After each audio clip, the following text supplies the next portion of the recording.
Hello, good evening, everybody. So we are doing decision making component of Punjab PCS mains. हमारे इसमें दो lectures हो चुके हैं पहले डिसीजन मेकिंग को लेके।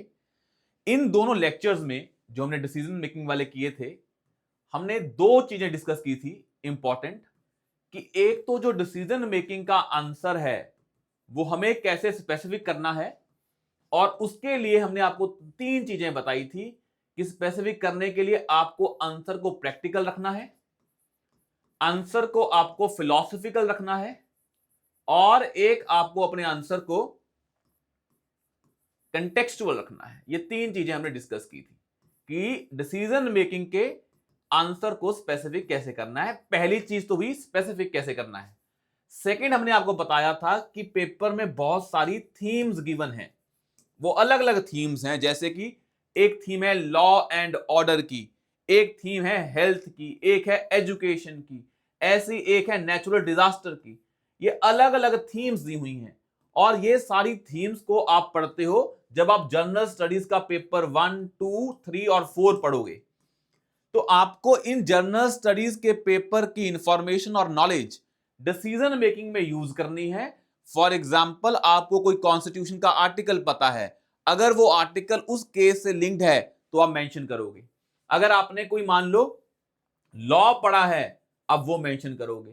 मान लो आपने लॉ पढ़ा है कौन सा, डोमेस्टिक वायलेंस, और वुमेन पे कोई केस स्टडी आ जाए तो you will mention about domestic violence, you will mention about dowry act. तो ये आपके आंसर को स्पेसिफिक बनाएंगे, और ये चीजें आप पढ़ते हो जनरल स्टडीज में। आया समझ में? तो हम जो डिसीजन मेकिंग क्लासेस करेंगे, तो हमारा फोकस ये नहीं है कि हम आंसर में जीएस का सारा सिलेबस पढ़ें, ये तो आपने पढ़ लिया ही है कि जीएस में ये चीजें आपने पहले पढ़ ली हैं। तो हमारा जो फोकस है डिसीजन मेकिंग वाली क्लासेस का, वो हमारा रहेगा कि हमारा आंसर फिलॉसफिकल कैसे हो, क्योंकि ये आपने जीएस में नहीं पढ़ा है, फिलॉसफिकल कैसे हो।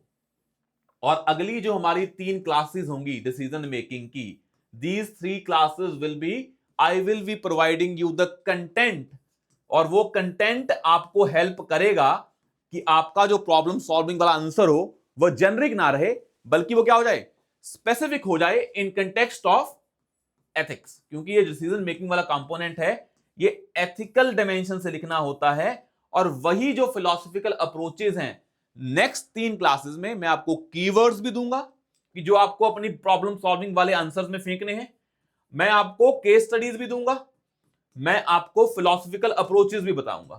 तो ये सारी जो तीन चीजें हैं, इनको हम कॉम्प्रिहेंसिवली डिस्कस करेंगे इन द नेक्स्ट 3 लेक्चर्स। और उसके बाद आपको इन सभी चीजों को ऐड करना है जो आपने जीएस में पढ़ा हुआ है। वो मैं आपको डिसीजन मेकिंग वाली क्लासेस में नहीं पढ़ाऊंगा। वो आप जब भी जीएस पढ़ रहे होंगे तो ध्यान में रखना कि मेरे को ये कंटेंट डिसीजन मेकिंग में भी यूज करना है, तो उसमें से चीजों को निकाल लेना।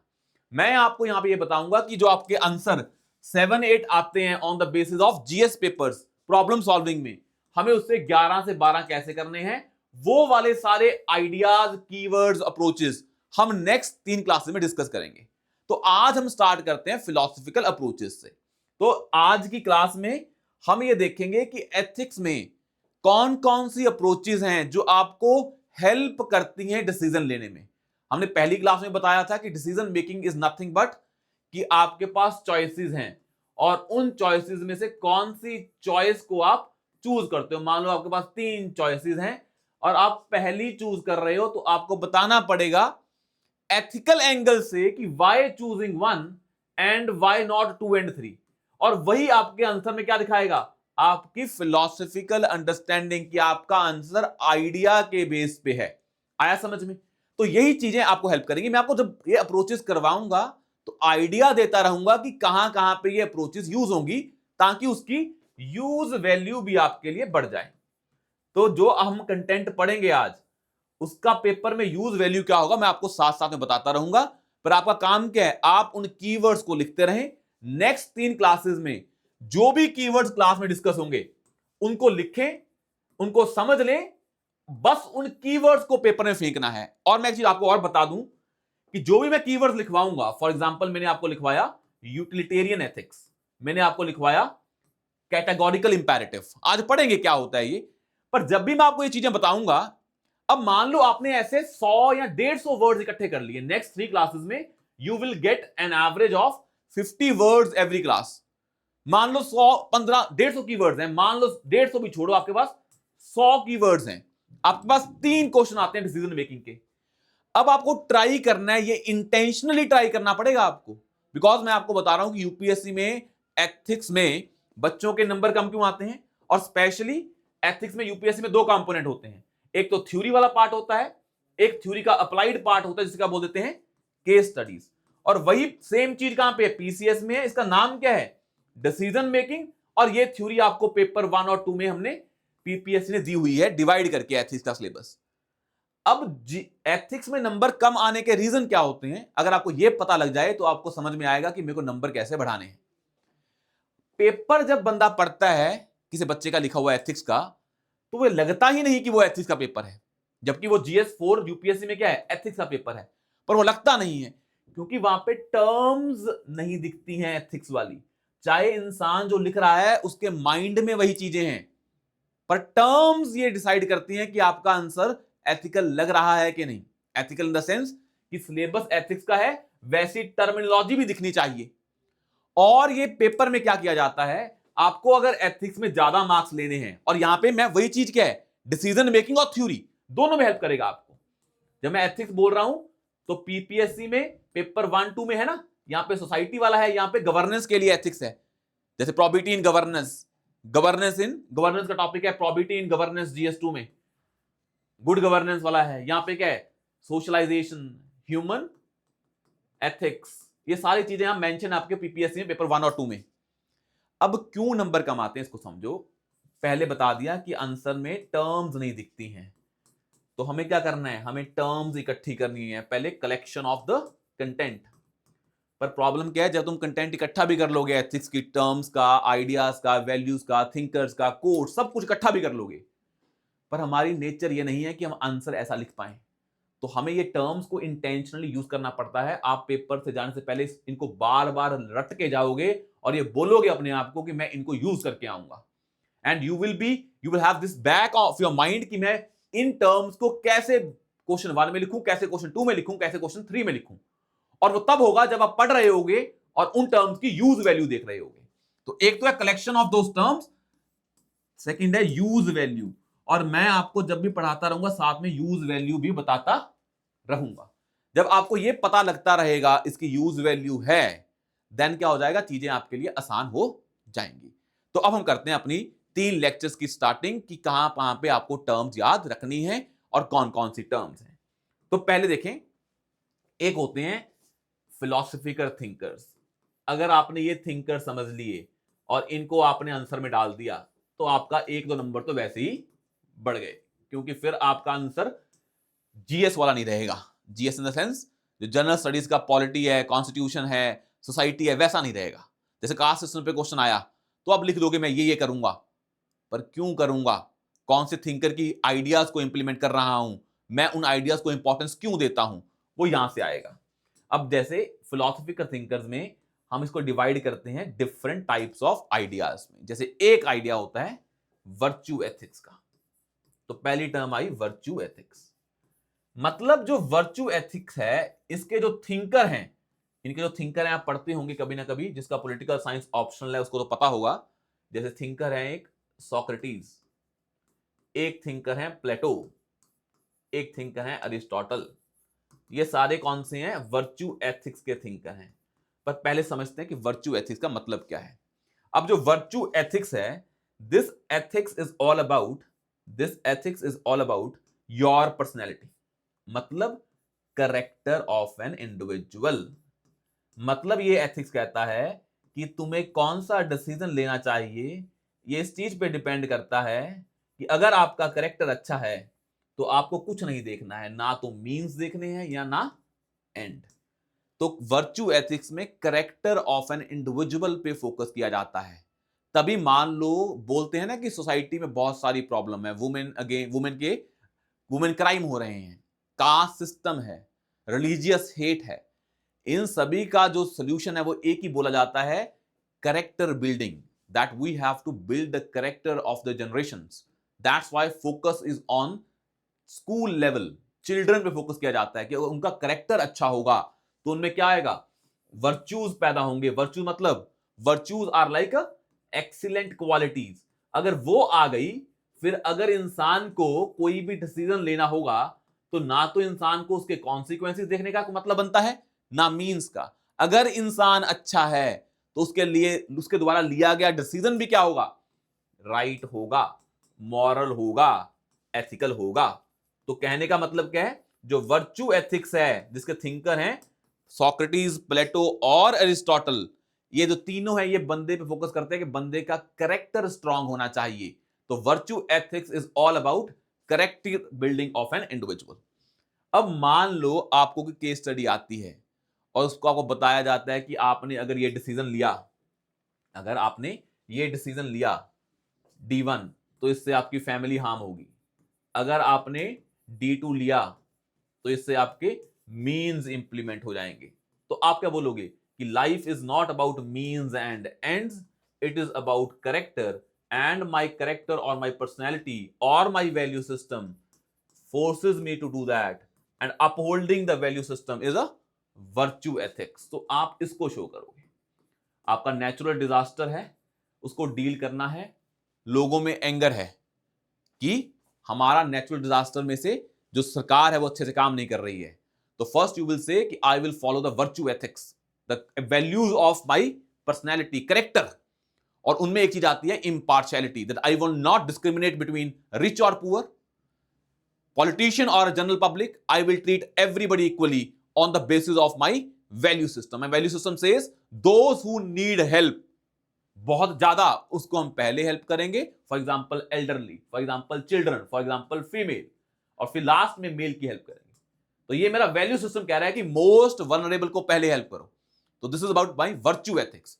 इसमें मीन्स का और एंड्स का कोई लेना देना नहीं है। तो वर्च्यू एथिक्स वहां यूज करें जहां पे आपको पता हो कि आपका वैल्यू सिस्टम क्या है। तो आप जब भी आंसर लिखें तो शो करें कि मैं क्यों कर रहा हूं, because of my value system and this uphold the virtue ethics. और थिंकर कौन कौन से हैं इसके, तीन हैं, सोक्रेटिस, प्लेटो एंड अरिस्टोटल। तो कहने का मतलब अगर आप देखेंगे जो हमारा वर्च्यू एथिक्स है, it is nothing but depends upon quality of human, quality of human character, quality of human character या qualities of human character. For example एक स्कॉलर हैं प्लेटो, वो बोलते हैं कि कुछ वैल्यूज आर वेरी इंपॉर्टेंट। उनका मानना होता है कि कुछ वैल्यूज हैं वो ज्यादा इंपॉर्टेंट हैं। आप उनकी वैल्यूज को भी मेंशन कर सकते हो। एक होता है, जैसे एक वैल्यू वो बोलते हैं कि इंसान क्या होना चाहिए, इंसान में करेज होना चाहिए, इंसान में टेम्परेंस होनी चाहिए, इंसान में एक्सीलेंस मतलब इंटेलेक्ट होनी चाहिए। तो एज पर प्लेटो ये क्वालिटीज जो हैं बड़ी इंपॉर्टेंट हैं, करेज, टेम्परेंस या एक्सीलेंस, इंटेलेक्ट या इसको बोल देते हैं विजडम। या एक बड़ी और इंपॉर्टेंट वैल्यू है उनके हिसाब से, and that value is called as justice. तो आप इनको मेंशन करके जब आपको लिखना ही है कि I have to show courage, then mention that as per Plato courage is a virtue, and that virtue is inclined with my value system, and this helps me upholding virtue ethics, and when society is good, ये बोला जाता है ना कि अगर इंसान अच्छा है तो फैमिली भी अच्छी, फैमिली अच्छी है सोसाइटी भी अच्छी, सोसाइटी अच्छी है तो स्टेट भी अच्छी, स्टेट अच्छी है तो दुनिया भी अच्छी। It all depends upon character of an individual, and that character of individual will bring peace and prosperity in the world, because अगर इंसान अच्छा है तो दुनिया भी अच्छी होगी, because world is nothing but a collection of individuals।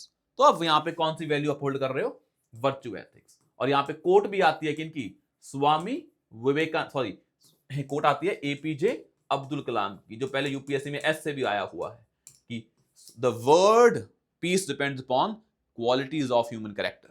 और ये आता है आपका पहला virtue ethics। I hope my voice is audible, कोई इशू तो नहीं है इसमें, just give me a second।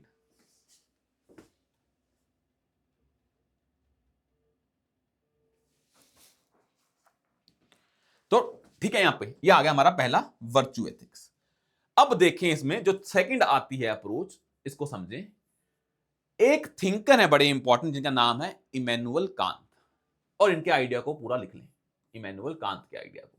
ये इनका जो वर्ड है ये बार बार यूज होता है, तो मैं इसको पहले करवा देता हूं। एक आइडिया है इमैनुअल कांत का, उनका आइडिया है categorical imperative. Idea is categorical imperative. अब जब भी कभी क्वेश्चन आए और आपको लगे कि इनका आइडिया यूज हो रहा है, तो कौन सा कीवर्ड फेंक दोगे? Categorical imperative. ये कीवर्ड आपको लग रहे होंगे कि बड़े सिंपल से हैं, पर आपको ये समझ में आ जाए कि अगर ऐसे कीवर्ड एक डिसीजन मेकिंग के आंसर में आपने 4-5 फेंक दिए, जब बोल रहा हूं ना फेंक दिए, इसका मतलब क्या है? ये आपको इंटेंशनली फेंकने पड़ेंगे, ये अपने आप यूज होने वाले नहीं है। या प्रैक्टिस करके देख लेना, आपका जो इनहेरेंट पोटेंशियल है वो ये है कि आप आंसर को बड़ा नॉर्मल जेनरिक लिखते हो। तो जब पता ही है कि हमारे में प्रॉब्लम ये है, तो पहले उसको समझ लो कि इसको कैसे हमें पेपर में फेंकना पड़ेगा। तो आपका टारगेट है कि जब मैं जाऊंगा मेंस का पेपर लिखने, कौन सा? GS4 का, तो पहले मैं कुछ ना कुछ ऐसा करूंगा कि अपने माइंड में रफ में जैसे पेपर आएगा, पेंसिल से रफ में कुछ ना कुछ ऐसे कीवर्ड लिख लूंगा जो मैं घर से याद करके गया हूं, जो कि टॉप वाले 20-50 हैं आपके। आपने रफ में लिख लिए, उन वर्ड्स को लिख लिया रफ में, यहां पे सभी 20-50 वर्ड को, और फिर आपने सोच लिया मैं इन वर्ड्स को कहां डालूंगा? डिसीजन मेकिंग में। और फिर आप इनमें से 5 काट दोगे, ये क्वेश्चन 1 में डाल दिए, फिर 5 यहां से काटोगे, वो वहां डाल दिए।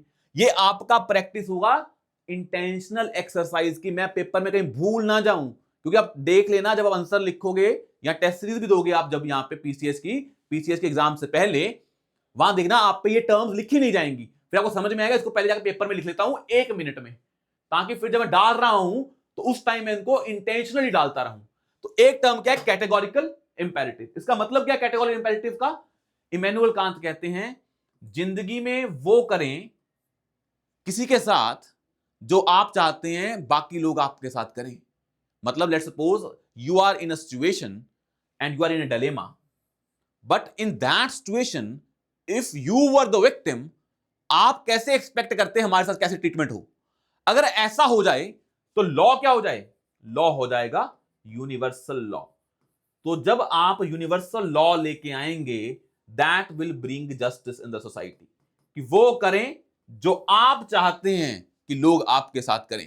That is idea is called as categorical imperative. It means it will lead to creation of universal law and that will bring justice in the society. आया समझ में? That will bring justice in the society. तो categorical imperative, a term given by Immanuel Kant, is nothing but to promote universal law. तो अगर आपको कोई case study आती है वुमेन क्राइम के अगेंस्ट या ऐसी कोई कास्ट सिस्टम के अगेंस्ट, तो आप बस ये देखें कि मैं यहां पे कौन सा प्रिंसिपल अप्लाई करूंगा? इमैनुअल कांत का categorical imperative, which says that the law should be universal, it not depends upon situation, person और time, and every situation in with anybody and in any location, that law should be universal, and that will come when you do what you expect others to do with you in a specific situation. That is called as categorical imperative given by Immanuel Kant. तो दो word याद हुए, Immanuel Kant, categorical imperative and universal law. तो मैं इस तरीके से आपको ये टर्म्स लिखवाऊंगा। अब नेक्स्ट लिखें, ये हो गया हमारा सेकंड। अब थर्ड आता है, जैसे आपने पहले, हम लास्ट में पढ़ेंगे, ये कल की क्लास में पढ़ेंगे, गांधीयन एथिक्स। गांधी के 7 सिंस हैं, उनमें से एक ना एक तो पक्का यूज हो जाएगा आपका डिसीजन मेकिंग में। पर उससे पहले जो आइडिया है वो है डियोंटोलॉजिकल एथिक्स। तो थर्ड वन इज डियोंटोलॉजिकल एथिक्स। तो जो हम थर्ड पढ़ रहे हैं ये है डियोंटोलॉजिकल एथिक्स। अब इसको समझें क्या होता है।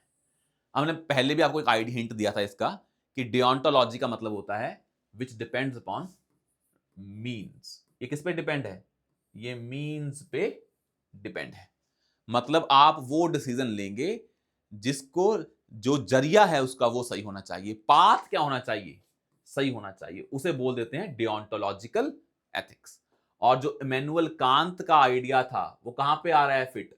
इमैनुअल कांत का आइडिया जो हमने पढ़ा है कैटेगोरिकल इंपेरेटिव, वो डियोंटोलॉजिकल एथिक्स का ही पार्ट है। वो डिपेंड कर रहा है एंड पे नहीं। मीन्स क्या होने चाहिए? मीन्स वही होने चाहिए जो आप एक्सपेक्ट करते हो बाकियों से, वैसा ही आप करें। क्योंकि इंसान क्या है?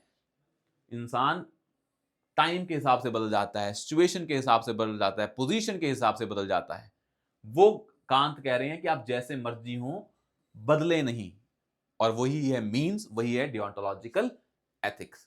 मतलब मीन्स, पाथ और योर ड्यूटी इज इंपॉर्टेंट। और वही इंडिया में एक आइडिया आता है कि अपना धर्म निभाएं, और यही धर्म और duty is nothing but deontological ethics.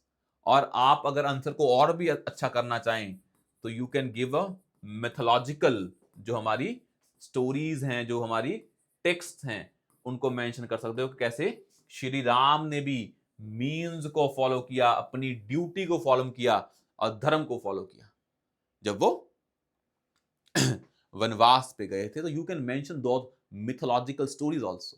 तो आपकी केस स्टडी आई बड़ी टेक्सचुअल, बड़ी जो आपकी सिंपल, आपने उसमें रिलीजियस एंगल, स्पिरिचुअल एंगल डाल दिया। फॉर एग्जांपल एक आइडिया होता है, that idea is also linked to deontological ethics, वो भागवत गीता में मेंशन्ड है। That idea is called as nishkam karma. तो ये आइडिया आपने सुना होगा, निष्काम कर्म का आइडिया इज दैट कर्म करो पर फल की इच्छा ना करो। मतलब एंड पे ना जाएं, अपना कर्म करते रहें, और जब कर्म करेंगे that is life. Do your duty and forget about results. और वही आइडिया किसका है? डियोंटोलॉजिकल एथिक्स का। तो you can mention about Bhagavad Gita का आइडिया ऑफ निष्काम कर्म। और जो ये डियोंटोलॉजिकल एथिक्स है, ये मीन्स बेस्ड है। और मीन्स जब आते हैं, और मुझे आप ये बताएं, जब आप कोई काम कर रहे होते हैं, जब सोचते हैं कि जो किया है वो सही किया है या नहीं, तो जब आप ऐसा सोचते हैं कि इससे होगा क्या, मान लो किसी पॉलिटिशियन ने सोचा करप्शन करते हैं, करप्शन इन द सेंस, हम जब इलेक्शन है तो लोगों को क्या करते हैं, वोट लेने के बदले पैसा देते हैं। तो उनके माइंड में क्या चल रहा होता है कि हमारा एंड क्या है, कि हमें पावर में आना है। वो इंसान एंड पे फोकस कर रहा है, फिर वो ये नहीं देखता कि पावर में आने के लिए we are doing unethical, we are adopting unethical means. वो मीन्स पे फोकस नहीं कर रहा है, उसे पावर में आना है। और पावर में आने के लिए क्या चाहिए? आपके लिए क्या इंपॉर्टेंट है? एंड्स। तो जब एंड इंपॉर्टेंट हो जाते हैं, और ये एंड जनरली लाइफ में किससे लिंक्ड होते हैं? मतलब आप देख रहे हो कि मेरे एक्शन की यूटिलिटी क्या है, तो आप जब एंड देखते हैं तो आता है यूटिलिटी। मीन्स देखते हैं तो ये मीन्स ऐसा तरीका है जो बात करता है रिलीजियस वैल्यूज की। भाई जब मीन्स आता है तो आप देखें ना क्या आता है, कि इंसान रिलीजियस वैल्यूज की, स्पिरिचुअल वैल्यूज की बात करता है। धर्म में, रिलीजन में क्या सिखाया जाता है कि कैसे आपको जिंदगी जीनी है। वो ये नहीं सिखाते क्या अचीव करना है, वो सिखाते हैं कि जिंदगी कैसे जीनी है। मतलब वो बात करते हैं मीन्स की, ड्यूटी की। तो deontological ethics is all about your conscience. भाई जब आप किसी तरह गलत भी करते हैं, आप गलत कर देते हैं, पर अंदर से एक बार आवाज तो आती है ना, वो सेंस ऑफ जो नेगेटिव फीलिंग आती है कि आपने गलत किया है, दैट इज कंसाइंस। और जब आप मीन्स को फॉलो करेंगे तो आप अपनी कंसाइंस को सुनेंगे। तो मीन्स वाली चीजें क्या होती हैं? कंसाइंस बेस्ड होती हैं। It is based on human character. तो conscience is based on human character. तो मीन्स वाली चीजें कैरेक्टर पे ही बेस्ड हैं। बट जो हमने पहला पढ़ा है वर्च्यू एथिक्स, वो बोलता है कि इंसान का कैरेक्टर अच्छा कर दो, काम खत्म। जो भी वो करेगा अपने कैरेक्टर के हिसाब से करेगा, and that society will be happy society. क्योंकि एक चीज समझें, जब इंसान वर्चुअस होगा, मतलब उसकी वैल्यू सिस्टम स्ट्रांग होंगी, तो वो कोई भी गलत काम नहीं करेगा। अगर वो कोई भी गलत काम नहीं करेगा, it means every decision will be taken with respect to his और her values, and which are excellent in nature, and that will promote peace in the society. भाई अगर सोसाइटी में सब लोग वर्चुअस हैं, वर्चुअस मतलब जिनका वैल्यू सिस्टम बड़ा स्ट्रांग है, तो सोसाइटी में क्या रहेगा फिर? ना तो कोई क्राइम होगा, ना कोई थेफ्ट होगा, ना कोई एंग्जाइटी होगी, ना कोई एंगर होगा, ना कोई एक्सप्लॉयटेशन होगा। तो उससे क्या होगा? Happiness in the society. And happiness is the society and happiness is the end goal of life. That is what Socrates said कि जिंदगी में एंड गोल क्या है? Happiness is the goal of life. और वो कैसे आता है? जब इंसान क्या हो, अगर वर्चुअस होगा तो आ जाएगा। पर मीन्स वाली चीजें बोलती हैं कि आपको क्या ध्यान में रखना है कि आपका जरिया पाथ सही हो। ये इंसान के कैरेक्टर बिल्डिंग पे नहीं है, बस इंसान जब भी करे मीन्स को सही रख के करे। और इंसान चाहे गलत भी हो, पर जब वो कर रहा होगा तो उसे मीन्स को फॉलो करना पड़ेगा। वो बोलता है डियोंटोलॉजिकल एथिक्स। और जो डियोंटोलॉजिक एथिक्स है, ये मीन्स की बात कर रहा है तो बड़ा कंसाइंस से ज्यादा लिंक्ड है। अब वैसा ही एक थर्ड आता है जो बड़ा क्या है, एंड फोकस्ड है। और हमें पता है कि वो उसका नाम क्या होता है? Teleological approach. तो teleological approach is all about कि आपने जो डिसीजन लिया उससे आपने क्या अचीव किया। और एक थिंकर है बड़े फेमस जो कहते हैं कि means are not important, what is important in life is कि आप एंड क्या अचीव कर रहे हैं। And that scholar is called as Machiavelli. इनका मानना है, या एक इंडिया में भी सेम स्कॉलर है जिनका नाम है कौटिल्य, उनकी किताब है अर्थशास्त्र, उन्होंने भी सेम चीज बोली है कि means are not important, end is important. भाई आप अगर प्राइम मिनिस्टर ऑफ इंडिया हैं तो आपको मीन्स फोकस नहीं करने हैं, आपको जो जो नेशनल इंटरेस्ट में चीजें हैं वो करनी है। कई बार ऐसे भी डिसीजन लेने पड़ते हैं जो क्या एथिकल नहीं है, मॉरल नहीं है, पर क्या है, बट दो decisions are in the interest of a nation which is the primary responsibility of a prime minister। तो प्राइम मिनिस्टर को कई बार वो काम करने पड़ते हैं, वो एंड को देख के करते हैं, ना कि मींस को देख के। तो ये जो अप्रोच है ये एंड बेस्ड है। और आपको पता है कि जो भी चीज एंड बेस्ड है उसमें अगर मींस गायब कर दें, मतलब वहां पे आपने उसमें से कंसाइंस माइनस कर दी, उसमें से आपने एथिकल डायमेंशन माइनस कर दी, आप देख रहे हैं उसका कितना फायदा है, कितना नुकसान है। अब जो ये टीलियोलॉजिकल एथिक्स है, इसके दो बड़े फेमस स्कॉलर हैं, एक है बेंथम और एक है मिल। अब मैं आपको बता रहा हूं कि जब आप यूज करोगे केस स्टडी में तो आप इनको बता सकते हो कि मान लो एक आइडिया आया आपका कि आपने कुछ जो स्लम ड्वेलर्स हैं, स्लम एरिया में लोग रह रहे हैं जो इनलीगली ऑक्युपाइड है, आपको ऑर्डर आया उनको वहां से निकालने का बाय द कोर्ट। अब वहां पर आपको दुविधा आती है कि भाई मैं इन स्लम वालों को निकालूं क्योंकि उनके पास कोई और घर नहीं है तो उनके साथ अन्याय हो जाएगा, पर मुझे फॉलो करना पड़ेगा क्योंकि सुप्रीम कोर्ट का ऑर्डर है और I am bound by the constitutional oath कि भाई मेरे को सुप्रीम कोर्ट के ऑर्डर्स को फॉलो करना है एज एन आईएएस या एसडीएम या डीएसपी एसएसपी जो भी आप पोजीशन पे हैं। पर अगर मान लो आप ये करते हैं, उनको रिमूव करते हैं, फिर आप कौन सा एंगल भूल रहे हैं? ह्यूमन वैल्यू का। पर अगर आप सिर्फ एंड फोकस कर रहे हैं तो आप लिख दोगे कि स्लम वालों को एरिया खाली करवाना पड़ेगा, इसलिए नहीं कि सुप्रीम कोर्ट ने बोला है, वो तो मैं फॉलो करूंगा, पर मुझे भी ये लगता है कि इससे सोसाइटी का ग्रेटर गुड सर्व हो रहा है, greater good for greater number. यही किसका आइडिया था? बेंथम का। मतलब अगर मान लो आपने किसी यूएस के प्रेसिडेंट ने इंडिया में आना है और आप जब प्रेसिडेंट इंडिया में आ रहे हैं तो आपने दिल्ली के आसपास जो भी झुग्गी झोपड़ियां थी वो खाली करवा दी ताकि हमारा इंप्रेशन गलत ना पड़े, क्योंकि बाहर से कोई बंदा आ रहा है and USA is a powerful nation in the world.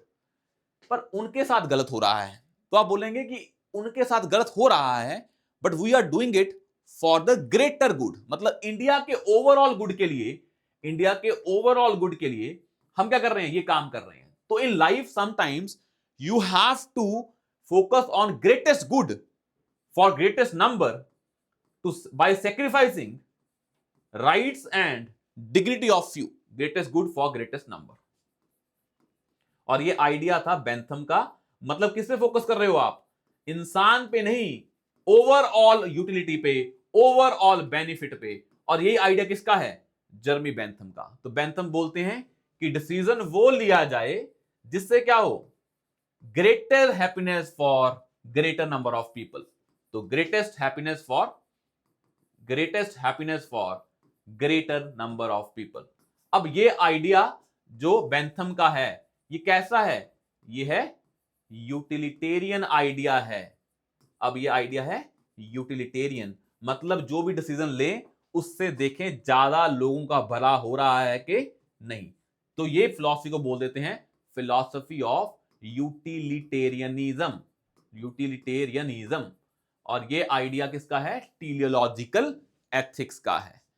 अब एक चीज समझें, ये तो है यूटिलिटेरियनिज्म। अब वैसे ही एक आता है आइडिया इसी में, टीलियोलॉजिक में, दैट इज ईगोइज्म। टीलियोलॉजिक में दो आते हैं, एक है utilitarianism, that was given by Bentham. अब आपने कीवर्ड देख लिया ना कि बेंथम याद हो गया, मिल याद हो गया, दोनों का आइडिया क्या है? यूटिलिटेरियनिज्म। बस मिल ने इस आइडिया में थोड़े से चेंजेस किए हैं। क्या चेंजेस किए हैं मिल ने इस आइडिया में? बेंथम कह रहा था greatest good for greatest number, और बेंथम का मानना था यूटिलिटी हमेशा कैसी होती है? क्वांटिटी होती है। मतलब आपको हैप्पीनेस तभी ज्यादा आएगी जब उसकी कोई मटेरियल वैल्यू होगी। मतलब ये बहुत ही ज्यादा क्या है? मटेरियलिस्ट हैं। पर मिल कहते हैं कई बार क्वांटिटी से मजा नहीं आता, कई बार क्वालिटी से भी आता है। आपने एक पुअर की हेल्प कर दी और एक आपने जाके 50 लोगों को खाना खिला दिया, ये नहीं है कि 50 लोगों को खाना खिलाने में ज्यादा हैप्पीनेस आएगी, क्योंकि आपने मटेरियल टर्म्स में उनको ज्यादा हेल्प की है। किसी एक गरीब की हेल्प करना, पुअर की हेल्प करना, उसमें अगर क्वालिटी है, आपने उसको पढ़ा दिया मान लो, तो आपको उसमें ज्यादा मजा आ सकता है, उसमें ज्यादा हैप्पीनेस हो सकती है, उसमें ज्यादा गुड हो सकता है। तो जो मिल हैं वो बोलते हैं कि क्वांटिटी मैटर नहीं करती अकेली, क्वालिटी भी मैटर करती है। तो जब आपको लगे कि happiness is not just about materialistic things, happiness is also about values, it's about quality, it's about human connection, that you can mention about idea of JS mill. Otherwise हमारे पास Bentham है। तो आपको समझ में आया कि टीलियोलॉजिक में आपको एंड बेस्ड देखना है, और एंड बेस्ड में आपको दो थिंकर्स बताए यूटिलिटेरियनिज्म में, एक बेंथम और एक मिल। बेंथम का आइडिया है क्वांटिटेटिव, वो हैप्पीनेस को देखते हैं इन टर्म्स ऑफ मटेरियलिज्म, और जो मिल हैं उनका आइडिया है कि quantity is not always important, quality also matters. और वो आइडिया ऐड करते हैं कि सिर्फ मटेरियलिस्टिक नहीं, जो आपकी वैल्यू सिस्टम है उसको भी ऐड करें, उसके हिसाब से हैप्पीनेस देखें। ये हमारा क्या है? यूटिलिटेरियनिज्म। अब वैसे ही एक और स्कॉलर आते हैं जो कौन से स्कूल में आते हैं? That are in contractarian. ये क्या होते हैं बता देते हैं। एक होते हैं कंट्रैक्टेरियन, मतलब ये बोलते हैं कि जो इंसान ने स्टेट बनाई है तो उसके लिए उन्होंने एक कंट्रैक्ट साइन किया, जिसमें लोग इकट्ठे हुए और लोगों ने बोला, P1 P2 P3 लोगों ने बोला कि हम क्या चाहिए, हमें एक स्टेट चाहिए ताकि हम लोग आपस में इकट्ठे रह सकें। और यह सोशल कंट्रैक्ट की थ्योरी कि जो स्टेट आई है वो कंट्रैक्ट से आई है। जैसे कि हमारा संविधान है ना, कॉन्स्टिट्यूशन, तो वो संविधान हम लोगों ने अपने आप को दिया है। तो लोग इकट्ठे हुए और लोगों ने क्या बनाई? स्टेट बनाई, और संविधान के थ्रू स्टेट बनाई। और संविधान क्या आपका? वो एग्रीमेंट और वो सोशल कंट्रैक्ट जो क्या बोल रहा है? स्टेट बनाने की अनुमति दे रहा है, पर लोगों ने ये कंट्रैक्ट खुद साइन किया है, उन्हें बोल देते हैं सोशल कंट्रैक्ट। और ये कौन से थ्योरीज हैं? कंट्रैक्टियन थ्योरीज। और इसमें जो स्कॉलर आते हैं वो तीन बड़े इंपॉर्टेंट स्कॉलर हैं, वो हैं हॉब्स, लॉक और रूसो। तो आपको इन स्कॉलर के नाम फेंक रहे हैं, बच्चे पूछेंगे अब कमेंट में कि इनके नाम याद रखने हैं। बिल्कुल रखने हैं। अगर एक बार लिख देंगे ना पेपर में हॉब्स का नाम, आपने लिख दिया सोक्रेटिस, तो एग्जामिनर कहेगा कि बंदा थोड़ा चीजों को सोच के बताता है, इसने लॉ को इंप्लीमेंट नहीं कर रहा है। ये लॉ के पीछे मंशा क्या है, दैट इज ऑल्सो इंपॉर्टेंट। भाई एक चीज ये समझ लें कि लॉ क्या होते हैं? लॉ वो होते हैं जो आप सभी सोसाइटी की क्या है? कलेक्टिव कंसाइंस है। एक चीज समझ लें, लॉ क्या है? कलेक्टिव कंसाइंस, या क्या बोल दो इसको, कलेक्टिव मोरालिटी। जो सभी लोगों की कलेक्टिव मोरालिटी, वही क्या बन जाती है? लॉ बन जाती है। लॉ वैसे तो हम पढ़ते हैं लीगल टर्म्स में, पर जब लॉ बनते हैं वो बनते हैं मोरालिटी की टर्म्स में। तो लॉ भी क्या है? उनमें भी मोरालिटी का एंगल है। पर हमेशा यह पॉसिबल नहीं है कि जो लॉ बनाए जाएं वो मोरालिटी के हिसाब से बनाए जाएं। कई बार मोरालिटी चेंज हो जाती है। तो लॉ इंपॉर्टेंट नहीं है, मोरालिटी इंपॉर्टेंट है, because law is also the creation of values of the society. अगर भाई होमोसेक्सुअलिटी आज लीगल है, लॉ में लिखी गई है after supreme court judgment, it is because society now accept this as a moral. पहले नहीं मानती थी सोसाइटी, तो लॉ में उसको इमोरल माना जाता था और वो इलीगल हो गया था। तो लॉ में बहुत सारी चीजें हैं जो लीगल हैं और वो इमोरल हैं, और बहुत सारी चीजें क्या हैं, लीगल हैं, वो इमोरल हैं, और बहुत सारी मॉरल चीजें हैं जो क्या हैं, इलीगल हैं। तो लीगल और मोरालिटी में moral angle is all about values, और law is the reflection of the collective value system, collective conscience और collective morality of the society. और इसलिए लॉ को तवज्जो ना दें, किसको इंपॉर्टेंस दें, मोरालिटी को, that is value system of the society. आया समझ में यहां तक? अब एक चीज और देखें इसमें, जब हम लॉ में कलेक्टिव कंसाइंस की बात कर रहे हैं, मोरालिटी की बात कर रहे हैं, तो हमें यह नहीं भूलना कि जब हम कंट्रैक्टियन थ्योरीज पढ़ेंगे और उसमें 3 स्कॉलर पढ़ेंगे, जो कौन कौन से हैं, हॉब्स, लॉक एंड रूसो। तो ये 3 स्कॉलर बड़े इंपॉर्टेंट हैं, हॉब्स, लॉक एंड रूसो। अब इन तीनों स्कॉलर का मानना क्या था, मैं आपको एक स्कॉलर बताता हूं जिनका नाम है थॉमस हॉब्स। इनका मानना था कि इंसान 2 ही चीजों से चलता है, एक है प्लेजर और दूसरा क्या है, पेन। और इंसान चाहता है कि मेरा प्लेजर बढ़े और पेन कम हो, और प्लेजर वाली तरफ आप अट्रैक्ट होते हो और पेन से भागते हो। और जो ये कंट्रैक्टियन थ्योरीज हैं, इनका गोल क्या है, इंसान अपने प्लेजर को बढ़ाना चाहता है, बिकॉज इंसान क्या है, सेल्फिश है।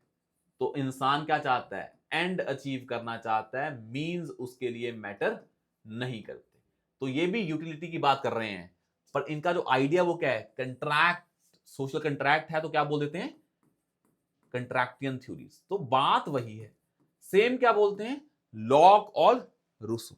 मतलब हॉब्स, लॉक और रूसो में क्या फर्क है, हॉब्स मानता है कि इंसान सेल्फिश है और ये अपने एंड को अचीव करना चाहता है, और उस एंड के चक्कर में सोसाइटी में क्या हो जाता है, अनार्की आ जाती है, क्योंकि हर इंसान किसके पीछे भाग रहा है, प्लेजर प्लेजर प्लेजर।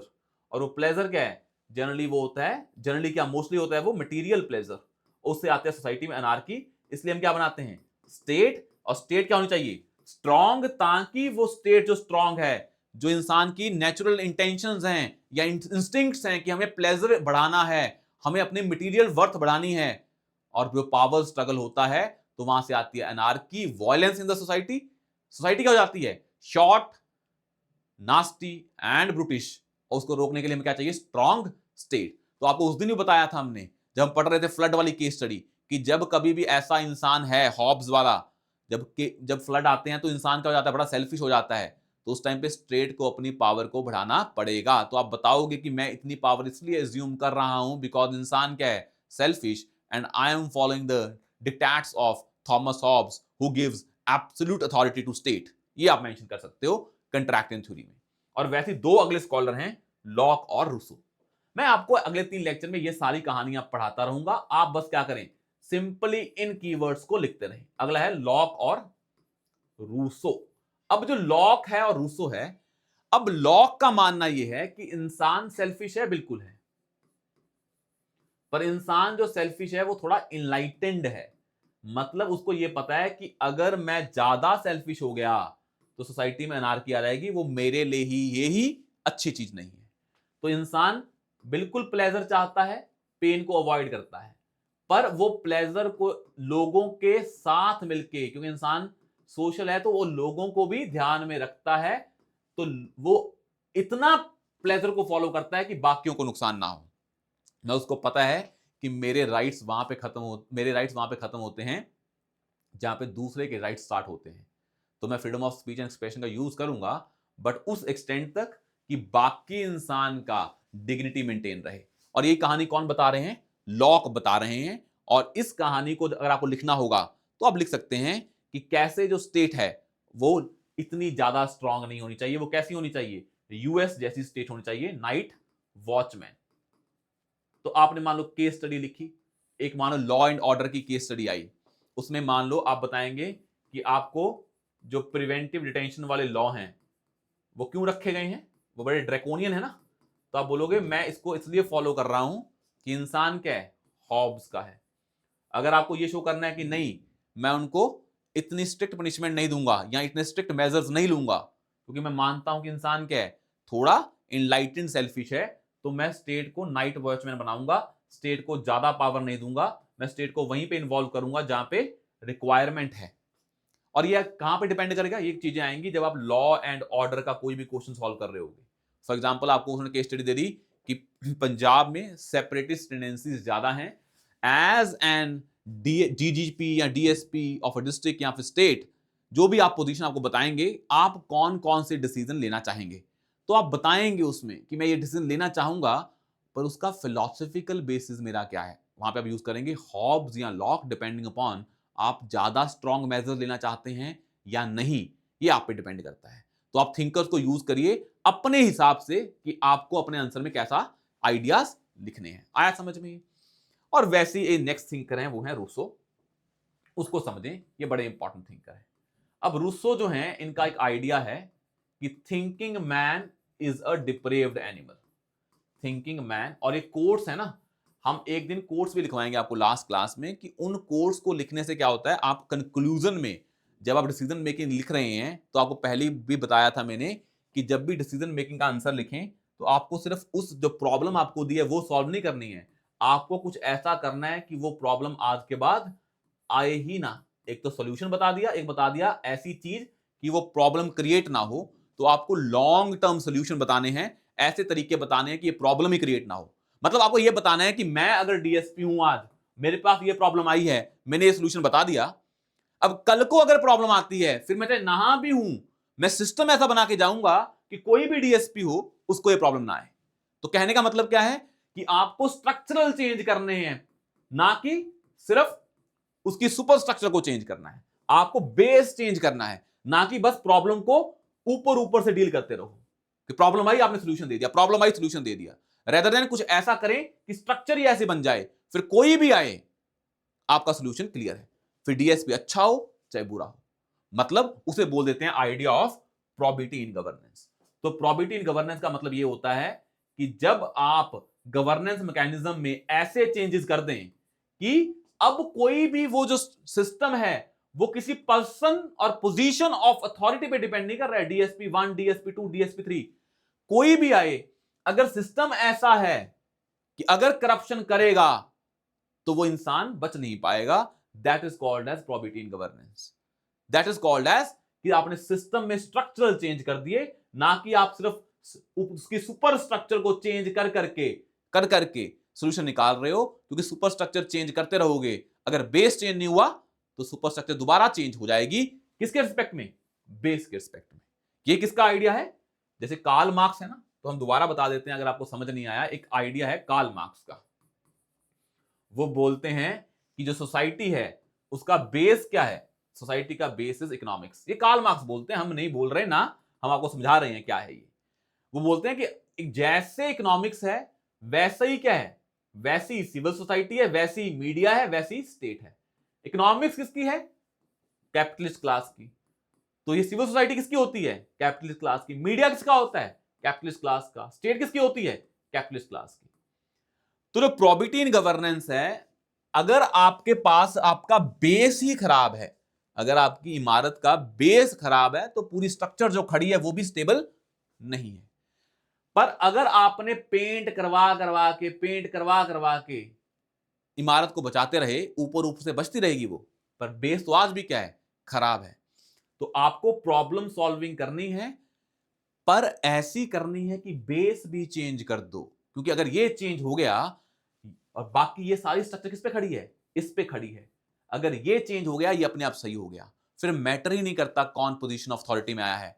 आपका एक गोल प्रॉब्लम सॉल्विंग ये रहना चाहिए कि मैं सिर्फ प्रॉब्लम सॉल्व नहीं कर रहा आज की, अब आने वाले टाइम में भी अगर ये प्रॉब्लम आएगी, इसका सोल्यूशन भी फिक्स करके जा रहा हूं। अगर मैं पावर में नहीं भी होऊंगा यहां पे इस डिस्ट्रिक्ट में, कोई और भी पावर में आएगा, that person will be following that system, और ये नॉर्म बन जाएगा, और ये क्या हो जाएगा? यूनिफॉर्म और यूनिवर्सल आपके पैटर्न सेट हो जाएंगे। ये आपका लॉन्ग टर्म गोल होता है। अब जो रूसो कह रहे थे, जो मैं ये बता रहा हूं ना आइडियाज आपको, इनको लिखते रहें बस की टर्म्स, और ये डिसीजन मेकिंग में डालते रहें। मैं आपको साथ साथ में इसकी यूज वैल्यू भी बता रहा हूं, जहां जहां पे बताई जा रही है वहां पर आप देख के बाकी में एक्स्ट्रापोलेट कर लेना। पर नेक्स्ट 3 क्लासेस में आपको ये कीवर्ड्स पे ध्यान रखना है, फोकस रखना है। आया समझ में? अब हम देखते हैं जो हमारा नेक्स्ट स्कॉलर है वो है रूसो। अब रूसो कहते हैं कि thinking man is a depraved animal, या एक आइडिया वो बोलते हैं कि man is born free, man is born free but he is in chains everywhere. ये एक उनका कहना है, उनका आइडिया है। एक है वो कहते हैं कि man is inherently good but behaves badly in society. ये तीन आइडिया हैं, ये बड़े हेल्पफुल हैं, तीनों को लिख लें। पहला है thinking man is a depraved animal. दूसरा है man is born free but he is in chain everywhere. एक है man is inherently good but becomes bad in society. अब इसमें देखें, पहला क्या है, thinking man is a depraved animal.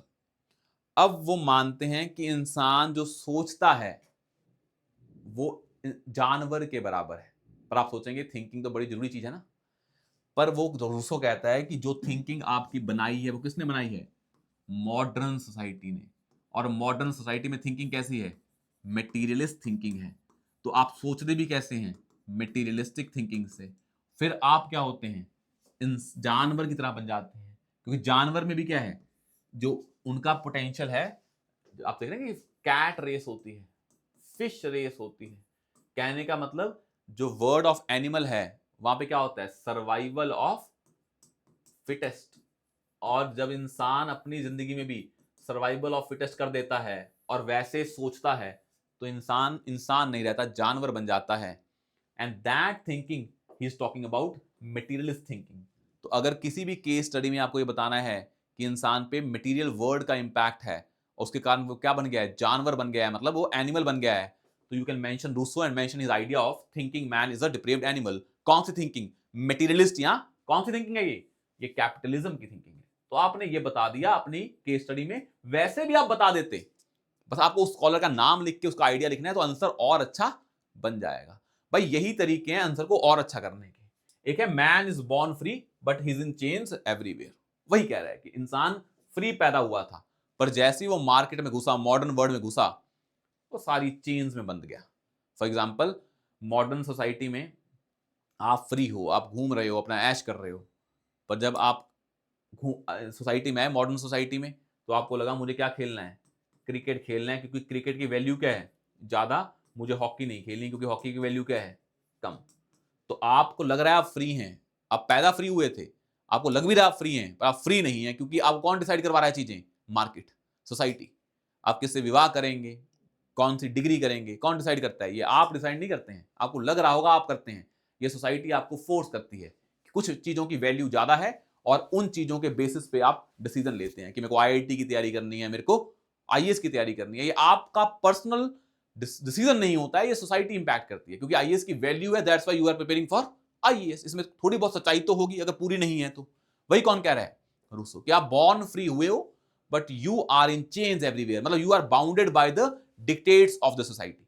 और अगली स्टेटमेंट है मैन इज इनहेरेंटली, इंसान अच्छा है पर जो सोसाइटी में घुसता है वो बैड बन जाता है। फॉर एग्जाम्पल, आप आ रहे हैं क्लास लगाने, डिसीजन मेकिंग तो ऑनलाइन है, कहीं और क्लास लगाने गए हों, तो आप क्लास लगाने जा रहे हैं और किसी का एक्सीडेंट हो गया रास्ते में, तो आपको लगता है कि क्लास लगा लेते हैं, नहीं तो क्लास मिस हो जाएगी। क्योंकि क्यों, आप चाहते हैं उस इंसान की हेल्प करनी जिसका एक्सीडेंट हुआ है, पर आप कर नहीं पाते, क्योंकि आज की दुनिया is fighting for power, is fighting for position, authority, money, respect. हम उसके पीछे भाग रहे हैं और अपनी नेचर से बहुत दूर हो गए हैं, क्योंकि हम क्या हैं बाय नेचर, सोशल एनिमल्स। तो इन सारी चीजों को लिखना है। जैसे अरिस्टोटल ने बोला man is a social animal, Rousseau ने बोला man is a social animal, but when you enter into society you become individualist. तो इंसान सोशल है, पर जब वो मॉडर्न सोसाइटी में रह रहा है तो क्या बन गया है, वो इंडिविजुअल बन गया है, कोई किसी से बात नहीं कर रहा है। तो इससे हम अपने आप से दूर होते जा रहे हैं। ये किसके आइडियाज हैं, रूसो के। ऐसे हम नेक्स्ट आइडियाज और डिस्कस करेंगे नेक्स्ट 2 क्लासेस में। मैं और 1-1 आवर के सेशन लूंगा जिसमें पूरे आइडियाज आपको दे दूंगा, इनको डिसीजन मेकिंग के आंसर्स में फेंक देना। ठीक है, फिर see you soon in the next class tomorrow. Thank you so much.